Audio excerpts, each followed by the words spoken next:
আসসালামু আলাইকুম ওয়া রাহমাতুল্লাহি ওয়া বারাকাতুহু। ছোট্ট ছোট্ট কিছু আমল আমরা যদি করি তার থেকে আমরা অনেক নেকি পাই।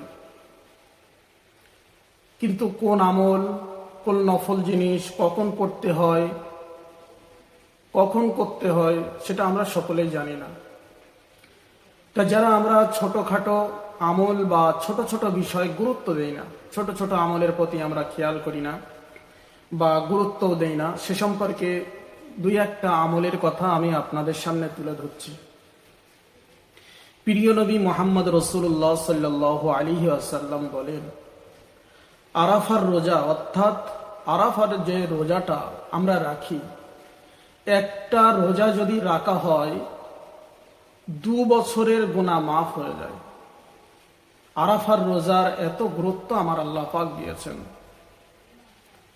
চলুন দ্বিতীয় নম্বরে, আশুরার রোজা রাসূলুল্লাহ সাল্লাল্লাহু আলাইহি ওয়াসাল্লাম বলেন 1 বছরের গুনাহ মাফ করা হয়।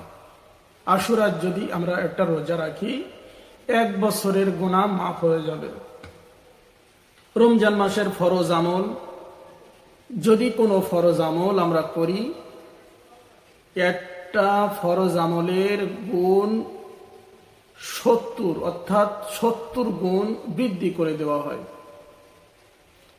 প্রিয় নবী সাল্লাল্লাহু আলাইহি ওয়াসাল্লাম আরো বলেন, যে মানুষটা জামাতে নামাজ আদায় করলো 27 গুণ নেকি পেল।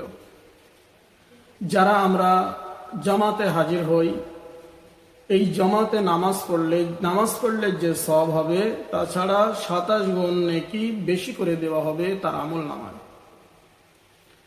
প্রিয় নবী মুহাম্মদ রাসূলুল্লাহ সাল্লাল্লাহু আলাইহি ওয়াসাল্লাম আরো বলেন, কোরআনের একটা হরফ অর্থাৎ একটা অক্ষর যদি কোনো মানুষ তেলাওয়াত করে, প্রিয় নবী সাল্লাল্লাহু আলাইহি ওয়াসাল্লাম বলেন তার 10টা নেকি তার আমল নামায় লেখা হয়। প্রিয় নবী মুহাম্মদ রাসূলুল্লাহ সাল্লাল্লাহু আলাইহি ওয়াসাল্লাম আরো বলেন, একবার যদি আমার উপরে কোনো বান্দা বান্দি একবার দরুদ শরীফ পড়ে অর্থাৎ দরুদ পড়ে, তার 10টা নেকি হয়, 10টা গুনাহ মাফ হয়ে যায় আর 10টা মর্যাদা বৃদ্ধি পায়। একবার দরুদ শরীফ যদি আমরা নবীর উপরে পড়ি 10টা নেকি পাবো, 10টা গুনাহ আমাদের মাফ হয়ে যাবে, 10টা মর্যাদার অধিকারী হব।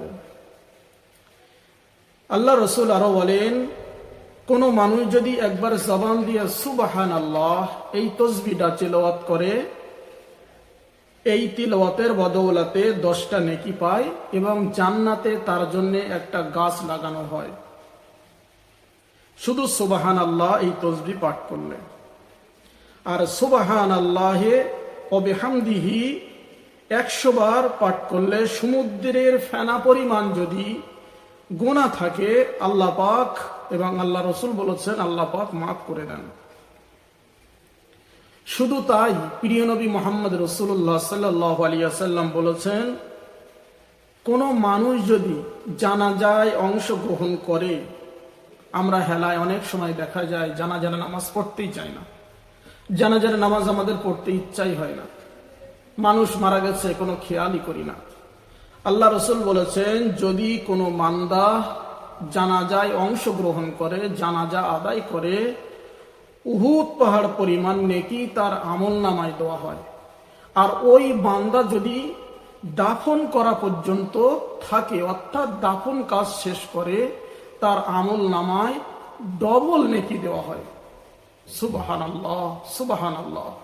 এই ছোট্ট ছোট নফল ইবাদতগুলো যদি আমরা করতে পারি, আল্লাহ পাকের রসুল বলেছেন সে অশেষ নেকির অধিকারী হবে। সকলের কাছে দোয়া চাই, সকলকেই বলি, আম্মাজান, ভাইরা এবং প্রিয় মা এবং বোনেরা, সকলকেই বলি আল্লাহ পাক যেন এই ছোটখাটো এই ছোট ছোট বিষয়গুলো আমল করার আমাদের সকলকে তৌফিক দান করেন। আমিন। মিল্লাত টিভি 7